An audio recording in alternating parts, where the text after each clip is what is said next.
ये ओबीसी जो है ना, ये सोया हुआ शेर है। ये अब से जाग रहा, क्योंकि आजादी से लेकर अब तक अगर किसी का सबसे ज्यादा हक छिना है तो वो ओबीसी का छिना है। आज आप किसी भी सरकारी न्यायपालिका से, कार्यपालिका से, मीडिया से लेकर प्राइवेट सेक्टर से लेकर कहीं चले जाइए, 40 केंद्रीय विश्वविद्यालय में चले जाइए, नीट के अंदर 17,200 पद 17 से 26 तक हमारे एमबीबीएस डॉक्टरों के एनएपल्स लगा के खत्म कर दिए गए हैं। कहीं ना कहीं आज ओबीसी को भी जागना पड़ेगा, और खासकर ओबीसी के नेता जब जागेंगे, जब हम ओबीसी के संगठन और ओबीसी के बुद्धिजीवी लोग उनको भी सामने आंख से आंख मिलाकर उनको बात करेंगे कि या तो हमारी आवाज को संसद में उठाओ, हमारे एक अधिकार की बात करो, जो हर देश में दूसरा व्यक्ति ओबीसी होने के बाद आज एक जज नहीं। जैसे हम लोग बोलते हैं कि भाई हम 90% हैं, वो सबसे ज्यादा संख्या में हम पूरे भारत में रहते हैं, लेकिन उससे ज्यादा आपकी समस्याएं भी हैं। उन सभी समस्याओं का समाधान देश में ईमानदारी से अगर जाति जनगणना हो जाती है, और हमारी मांग तो है ओबीसी वर्ग का कॉलम, और ओबीसी के अंदर जो जाति आती है 3,743 जातियां, उन सबकी भी कॉलम डालकर उसके साथ साथ अगड़ों का भी, और अगड़ों में जो ईडब्ल्यूएस जो 10% लोग जो आरक्षण ले बैठे हुए, उनका भी कॉलम डालकर उनकी भी गिनती कराई जाए कि उनके पास कितनी नौकरियां हैं, कितने मकान है, कितनी हिस्सेदारी है। तब जाकर ईमानदारी से ये जाति जनगणना होगी, और तब जाकर पता लगेगा कि आजादी से लेकर अब तक कौन किसका हक खा रहा है, कौन किस पर अत्याचार कर रहा है, कौन किसका हक छीन रहा है। लेकिन साथियों, जब बाबा साहब ने वोट की ताकत का हमें हक दिया, आज वो वोट की ताकत भी ईवीएम ने छीन लिया। अब ईवीएम के साथ साथ एसआर भी आ गया है, मरे हुए को जिंदा कर रहे हैं और जिंदे को मार रहे हैं। षड्यंत्र बदलते जा रहे हैं। जैसे जैसे बहुजन जिन मुद्दों पर लड़ रहा है और उसको लग रहा है कि ये मुद्दा कहीं ना कहीं कामयाब होता जा रहा है, तो वो अपनी नीति को चेंज कर दूसरे रास्ते से हमारी वोट की ताकत को खत्म करने का काम कर रहा है। साथियों, जो ये यूसीजी आई थी, ये भी कहीं ना कहीं इस जाति जनगणना को रोकने के लिए लाए थे।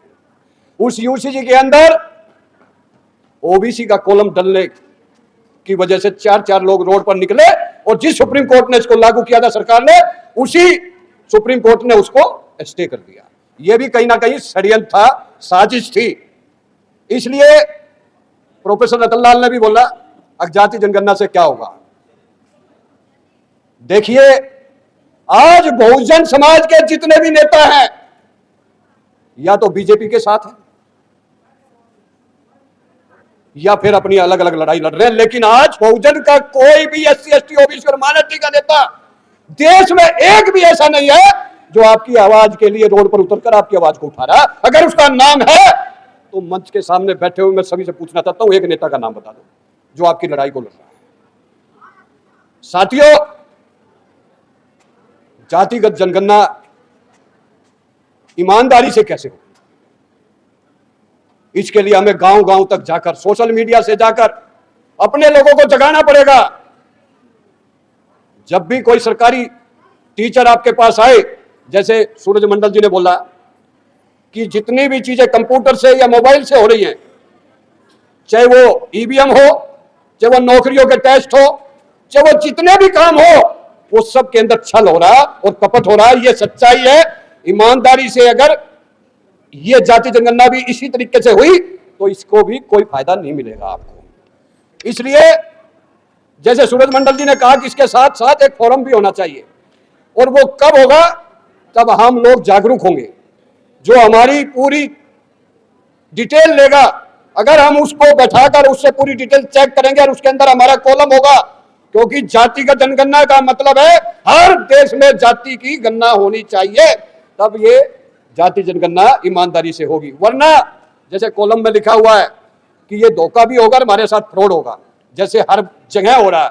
इसलिए मैं तो इतना ही कहना चाहता हूं कि जाति जनगणना के अंदर ओबीसी वर्ग का कॉलम और ओबीसी जाति का कॉलम के साथ साथ उस अभागे, और उस अभागे के अंदर 10% महा अभागा, उसका भी कॉलम डालकर उसकी भी गिनती करा दी जाए।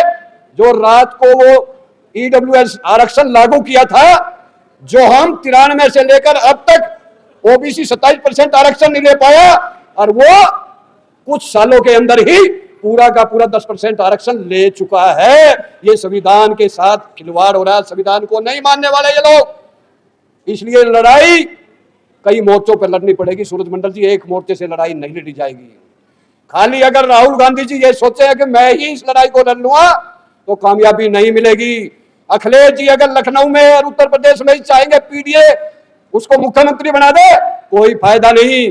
पूरे देश के 90% पीडीए की बात जिस दिन जो नेता बहुजन का करेगा और सामाजिक न्याय रथ यात्रा मंडल की तरह निकालेगा, तब जाकर इस देश में एक बहुजन की सरकार बनेगी, वरना कोई भी सरकार बनाने की आज की आपकी वो नहीं है।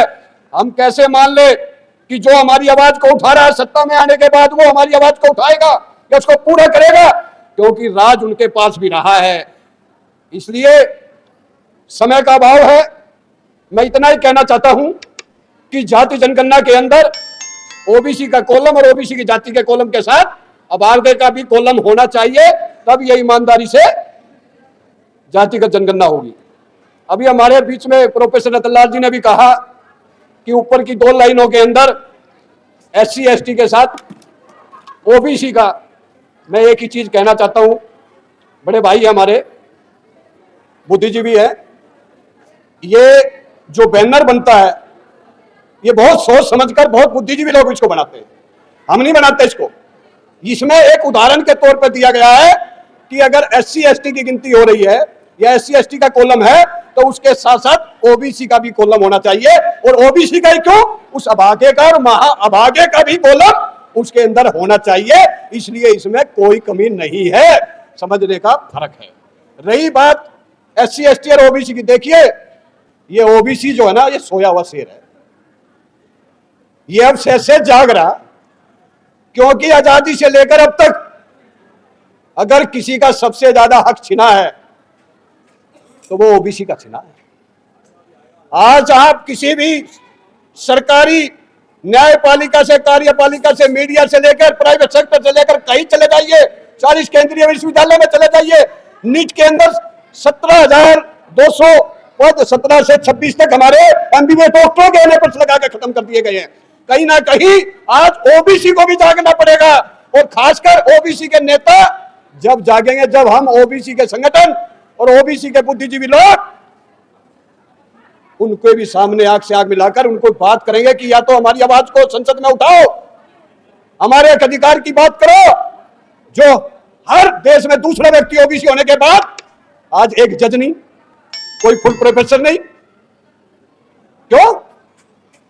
इसलिए आज मंडल आयोग की सिफारिश क्यों नहीं पूरी लागू हुई? आज हमारा आरक्षण 27% से बढ़कर 50% क्यों नहीं हुआ? कहीं ना कहीं आज ओबीसी को मैं एक बात कहना चाहता हूं कि आरएसएस और बीजेपी की दरिया बिछानी बंद करो और अपने घरों से निकलकर ओबीसी एकता जिंदाबाद के नारे के साथ बीपी मंडल के बनाए हुए रास्ते पर, ज्योतिबा फूले के बनाए रास्ते पर, बाबा साहब के बनाए हुए रास्ते पर, बाबू जगदेव प्रसाद कुशवाहा के बनाए हुए रास्ते पर अगर चलकर हम इस लड़ाई को लड़ेंगे तो कोई ताकत नहीं कि हमें न्यायपालिका के साथ साथ राजनीति हो, कार्यपालिका, प्राइवेट सेक्टर या मीडिया के अंदर कोई हमारी हिस्सेदारी से रोक सकता है। इसलिए खासकर मैं ओबीसी के भाइयों से कहना चाहता हूं कि आप आरएसएस और बीजेपी की दरिया बिछानी बंद करो और अपने हक अधिकार के लिए, अपनी आने वाली पीढ़ियों के लिए, और आज जो वर्तमान में हम लोग हैं, जब तक हम जीवित अपने हक अधिकार के लिए इस लड़ाई को लड़ना पड़ेगा। एससी एसटी जागरूक है, अपने हक को ले चुका है और ले रहा है छीनकर। इसलिए ओबीसी को मैं कहना चाहता हूं, खासकर इस मंच पर जितने भी ओबीसी के भाई बैठे हैं उसमें मैं भी आता हूं, लेकिन ये पूरे देश के ओबीसी को जागना पड़ेगा, ओबीसी को एक साथ आना पड़ेगा, एससी एसटी को, माइनॉरिटी को भी साथ लेना पड़ेगा, और साथ लेकर जिस दिन राष्ट्रव्यापी आंदोलन करेंगे कोई ताकत नहीं इस देश की सरकार बनने से आपको रोक दे। इसलिए आखिर में मैं इतना ही कहना चाहता हूं कि आप सब लोगों ने समय दिया। अभी हमारे बीच में अयोध्या के सांसद भी आ रहे हैं, वो भी अपने विचार रखेंगे, तो आप सब लोग जागरूक बने। जब भी कोई आपकी गिनती करने आए उसमें अगर कॉलम ना हो तो उसमें अपनी गिनती ना कराए, उसका विरोध करें, और रोड पर उतरकर सोशल मीडिया के माध्यम से, लेटर लिखकर के माध्यम से अपने सांसदों को जगाए, तब जाकर ये ईमानदारी से जातिगत जनगणना हो सकती है। वैसे मुझे लगता नहीं कि ये ईमानदारी से होगी, क्योंकि ये बेईमान लोगों का राज है और ये बेईमान लोग इतना बड़ा छल करते हैं कि आपको देते भी हैं और उसके बाद अगले दिन उसको छीन भी लेने का काम करते हैं। इसलिए हम सब लोगों को जागरूक बनना पड़ेगा, खासकर SC ST के साथ OBC के लोगों को एकजुट होना पड़ेगा। और वी द पीपल इस मिशन में निरंतर इस लड़ाई को लड़ने का काम कर रहा है और हम सब लोग जल्द ही कामयाब होंगे। लेकिन जातिगत जनगणना के अंदर OBC वर्ग का कॉलम और OBC जाति का कॉलम और अन्य जातियों का कॉलम भी डलवाकर इसको ईमानदारी से कराने के लिए जितना हो सकता है हम लोग लड़ाई लड़ेंगे।